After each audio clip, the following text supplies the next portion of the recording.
శ్రీ గురవే నమ. ఇవాళ మనం ఒక మహాభక్తుడి గురించి వింటున్నాం. ఆయన బాల్యంలో చాలా సామాన్యమైన స్థితిలోనే ఉన్నాడు. విద్యాబుద్ధులు ఆయనకు అందించడానికి తల్లిదండ్రుల యొక్క సహకారం కూడా లేదు. మరి చిన్న వయస్సులోనే తల్లి మరణించడంతో తండ్రి పిల్లవాడిని వదిలి సన్యసించాడు. మరి ఆ పిల్లవాడి పరిస్థితి, అతని ఆలనా పాలన ఆ ఊళ్ళో ఉన్న ప్రజలే చూసుకునేవాళ్ళు, ఆ గ్రామంలో ఉండేవాళ్ళు. అయితే ఇతను అక్కడ ఉన్నటువంటి బర్రెలను, ఆవులను, దూడలను వీటిని తోలుకుంటూ వాటితో చాలా ప్రేమగా వ్యవహరిస్తూ వాటిని ఎంతో ఆత్మీయంగా చూసుకునేవాడు. వాటి సుఖంలో సుఖాన్ని భావించేవాడు. మరి ఈ స్థితిలో ఒకరోజు రాజు మంత్రి, అంటే ఆ దేశాన్ని పాలిస్తున్నటువంటి రాజు మంత్రితో పాటు ఆ ప్రాంతంలో సంచరించాడు. ఆయన వార్తాలాపన చేస్తూ మంత్రితో రాజు, భగవత్ కృప ఉంటే ఏదైనా అసాధ్యం సాధ్యమవుతుందంటారు కదా, మరి అది నిజంగా జరిగేదే అయితే గనక ఇప్పుడు వాళ్ళకి ఆ మార్గంలో ఒక పిల్లవాడు కనపడ్డాడు. ఈ పిల్లవాడే. ఇతను చూస్తే పాపం ఏమి ఓనమాలు రావన్నట్టుగా ఉన్నాడు, అక్షర జ్ఞానం ఏం లేదన్నట్టుగా కనపడుతున్నాడు. మరి ఇట్లాంటి పిల్లవాడు మహాపండితుడు అవుతాడా, చాలా గొప్పవాడు అవుతాడా భవిష్యత్తులో అని చెప్పి రాజు మంత్రిని అడిగాడు. వాళ్ళు మాట్లాడుకుంటున్న సందర్భం అసాధ్యం సాధ్యం అవుతుందా, దానికి మంత్రి సమాధానం చెప్తూ, భగవంతుడు సంకల్పిస్తే, ఆయన దయ ఉంటే, ఆయన కృపతో ఏది అసాధ్యం తప్పకుండా సాధ్యం అవుతుందండి అని.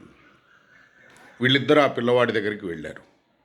ఆ పిల్లవాడి గురించి అడిగారు, విషయం తెలుసుకున్నారు. అతనికి ఎలాంటి ఆలనా పాలన లేదు అని. సరే, నువ్వు మాతో పాటు వస్తావా అని అడిగారు. అంటే నీకు చక్కగా విద్యాబుద్ధులు నేర్పిస్తాము, నిన్ను చక్కగా చూసుకుంటాము అని అన్నారు. సరే, ఆ పిల్లవాడు వాళ్ళతో పాటు వెళ్ళాడు. అయితే ఇంతకు పూర్వం ఈ పిల్లవాడిని సదానందుడు అనే ఒక యోగి పుంగవుడు చూశాడు. ఆయన ఈ పిల్లవాడి యొక్క భావాన్ని చూసి ప్రసన్నుడయ్యాడు. అంటే ఇతనిలో విశేషమైనటువంటి ప్రేమ ఉంది, జీవుల పట్ల అనురాగం ఉంది. ఇతని ముఖాన్ని చూడగానే ఆయనకు అనిపించింది ఇతను భవిష్యత్తులో మహాపురుషుడవుతాడని. సరే, ఆయన ఇతన్ని అడిగాడు, నీకేం కావాలి, నీకేది ఇష్టం అని.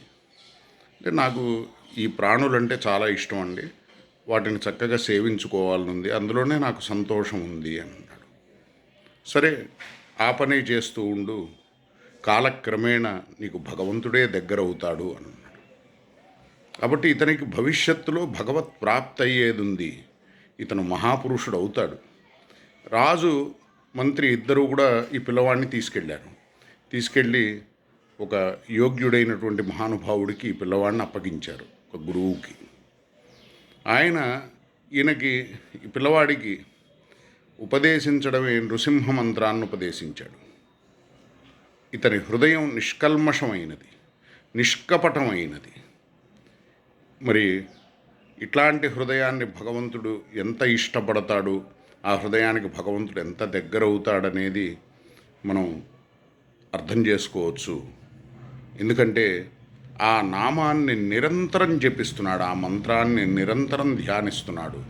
నృసింహుడు పరమ ప్రసన్నుడై ఈ పిల్లవాడి విషయంలో ఆయన తన సాక్షాత్కారాన్ని ఇచ్చాడు.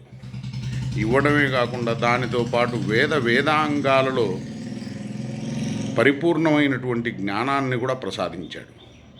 కాబట్టి సమస్తం ఇతనికి బోధపడేలా చేశాడు. ఆయన సర్వజ్ఞుడు, భగవంతుడు. ఆయన అనుగ్రహాన్ని పొందినటువంటి జీవుడి యొక్క జ్ఞానం గురించి మనం వేరే విధంగా ఆలోచించక్కర్లా. పరిపూర్ణమైనటువంటి జ్ఞానాన్ని పొందాడు నృసింహుడు యొక్క అనుగ్రహంతో. ఇతనే భవిష్యత్తులో శ్రీధర గోస్వామి అయ్యాడు. ఈయన శ్రీమద్భాగవతానికి భావార్థ దీపిక అనే వ్యాఖ్యానాన్ని లోకానికి అందించాడు. ఆ కాలంలో బిందు మాధవ స్వామి సన్నిధిలో ఎన్నో వ్యాఖ్యానాలను తీసుకెళ్ళి అక్కడ పెట్టారు. 53, 54 వ్యాఖ్యానాలను. మరి ఇంతమంది భాగవతానికి వ్యాఖ్యానాలు రచించారు కదా, లోకానికి అందించారు కదా. శ్రీధరుడు భాగవతానికి వ్యాఖ్యానం రాయడంలో వైశిష్ట్యం ఏంటంటే, భాగవతం భక్తి ప్రధానమైనటువంటి గ్రంథం.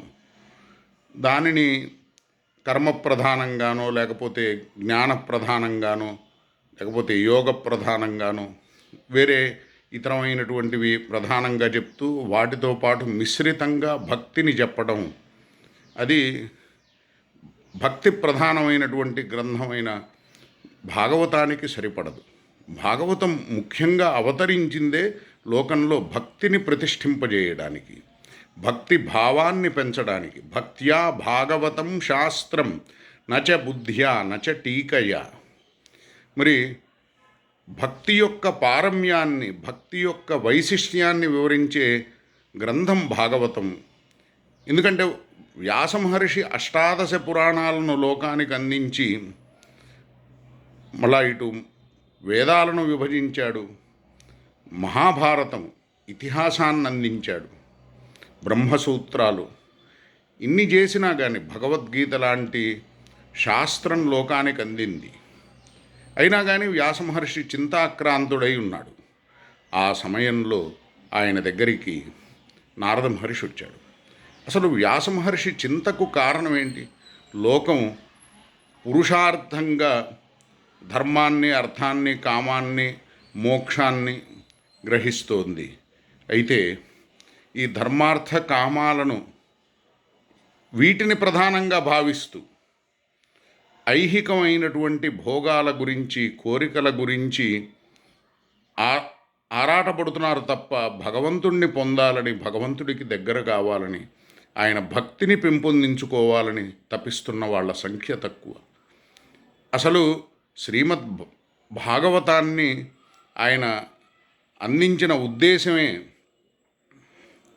భగవంతుడి యొక్క యశస్సును గానం చేయటం. ఆయన లీలలు, ఆయన గుణాలు, ఆయన ధామాలు, ఆయన జనులు, ఆయన నామాలు, వీటన్నింటినీ మనం ప్రధానంగా భావించి వాటిని స్మరించి హృదయశుద్ధిని పొంది ఆయన యందు భక్తి భావాన్ని పెంపొందించుకోవాలని. మరి మిగిలిన పురాణాలలో కూడా వ్యాస మహర్షి భక్తిని చెప్పినప్పటికీ అది మిశ్రితంగా ఉంది. అంటే లోకం దీనిని గ్రహించట్లా, ఇంకేవేవో గ్రహిస్తోంది. దానివలన వేదాంత నిష్ణాతే గీతాయా అపి కర్తరి పరితాపవతి వ్యాసే ముహ్యత్యజ్ఞానసాగరే. అజ్ఞానసాగరంలో పడి మోహానికి గురై ఉన్నటువంటి ఒక సామాన్యమైన బద్ధ జీవుడిలాగా వ్యాస మహర్షి బాధపడుతూ ఉన్నట్టు. అప్పుడు నారద మహర్షి భవతా అనుదిత ప్రాయం భగవతో అమలం యశం, కేవలం భగవంతుడి యొక్క అమలమైన యశస్సునే మీరు ప్రధానంగా స్వీకరించి గ్రంథాన్ని లోకానికి అందించండి అని చెప్పాడు. ఎందుకంటే జనులు ఇంకేదో ప్రధానమని, ఇంకా వేటి కోసం అని చెప్పి ఆరాటపడి భగవద్ విముఖతను పెంచుకుంటున్నారు కానీ భగవంతుడికి బహిర్ముఖులవుతున్నారు. కానీ అంటే బహిర్ముఖులై భగవంతుడికి అభిముఖులు అవ్వట్ల, అంతర్ముఖులు కావట్ల. తద్వారా దుఃఖాన్ని పొందుతున్నారు, భయాన్ని పొందుతున్నారు, శోకాన్ని, దుఃఖాన్ని దూరం చేసుకునే ఉపాయాన్ని ఆశ్రయించట్లేదు. ఐహికమైనటువంటి వాటికే ప్రాధాన్యాన్ని ఇచ్చి అశాశ్వతమైనటువంటి వాటి కోసమే పాకులాడుతున్నారు. మరి ఇలాంటి దుస్థితిని, ఇట్లాంటి బాధాకరమైనటువంటి పరిస్థితిని దూరం చేయాలి అంటే భగవత్ కథలను గానం చేయాలి. ఎందుకంటే సమస్త దుఃఖాలను దూరం చేసేవి, హృదయశుద్ధిని కలిగించేవి ఆ భగవంతుడికి సంబంధించినటువంటి విషయాలు. కాబట్టి ఆయన మీద భక్తిభావాన్ని కలిగించే విషయాలను మీరు లోకానికి అందించండి. వ్యాసో నారాయణో హరి, సాక్షాత్తు ఆ నారాయణుడి యొక్క స్వరూపమే కదా వ్యాస మహర్షి. కృష్ణద్వైపాయనం వ్యాసం విద్ధి నారాయణం ప్రభుం కోన్యోహి భువి మైత్రేయ మహాభారత కృద్భవేత్. ఈ లోకంలో మహాభారతాన్ని అన్యులు ఎలా అందించగలుగుతారు? సాక్షాత్తు ఆ భగవంతుడే కాబట్టి వ్యాస మహర్షి అందించగలుగుతున్నాడు. అటువంటి మహానుభావుడు భాగవతాన్ని లోకానికి అందించాడు. మరి దానికి మళ్ళా వ్యాఖ్యానాలు ఇంకో విధంగా చేస్తే భక్తిని కలిగించకపోతే, భక్తి ప్రాధాన్యాన్ని, భక్తి యొక్క పారమ్యాన్ని వివరించకపోతే లోకం ఏమవుతుంది? అందుకని శ్రీధరుడు భావార్థ దీపిక అనే వ్యాఖ్యానాన్ని లోకానికి అందించాడు. అయితే మిగిలిన వాళ్ళు మా వ్యాఖ్యానమే గొప్పది, మాదే గొప్పది అని భావిస్తూ ఉంటే, సరే ఎవరికి వాళ్ళు ఈ శాస్త్ర చర్చ అని చెప్పి ఒకళ్ళతో ఒకళ్ళు విభేదించడం, ఒకళ్ళతో ఒకళ్ళు తర్కించడం దేనికి? ఆ బిందు మాధవ స్వామి దగ్గరే తీసుకువెళ్ళి పెడితే ఆయన దేనిని స్వీకరిస్తే అదే శ్రేష్టమైనదిగా, దానినే సర్వోత్తమమైనదిగా భావించి దాన్ని మనం గ్రహిద్దాము, ఆ వ్యాఖ్యానాన్ని స్వీకరిద్దాం అనుకున్నారు అందరూ. మరి తీసుకువెళ్ళి దీన్ని అన్నింటికంటే కిందే పెట్టారు. పైన ఎన్నో వ్యాఖ్యానాలు పెట్టారు, రాత్రి పెట్టారు, తర్వాత రోజు పొద్దున వెళ్ళి చూస్తే వీటన్నిటికంటే పైన శ్రీధరుడి యొక్క వ్యాఖ్యానం ఉంది. స్వయంగా బిందుమాధవ స్వామి ఆయన రాశాడు తన హస్తాక్షరితో, వ్యాసో వేత్తి సుకో వేత్తి రాజా వేత్తి వానవ శ్రీధర సకలం వేత్తి శ్రీ నృసింహ ప్రసాదత అని. కాబట్టి శ్రీధరుడు సమస్తం తెలిసినవాడు. నృసింహానుగ్రహం వలన ఆయన రాసినటువంటి శ్రీధరీయ వ్యాఖ్యానం ఏదైతే ఉందో భావార్థ దీపిక భాగవతానికి సంబంధించి అది శ్రేష్టమైనదని చెప్పి బిందుమాధవ స్వామి స్వయంగా తెలియజేశాడు ఆ రూపంగా. కాబట్టి భక్తిని మనం గొప్పదిగా తెలుసుకొని అది మనకు యోగ్యత అనే విషయాన్ని మర్చిపోకూడదు. అంటే భక్తి చేసే అవకాశాన్ని మానవ జన్మిస్తోంది.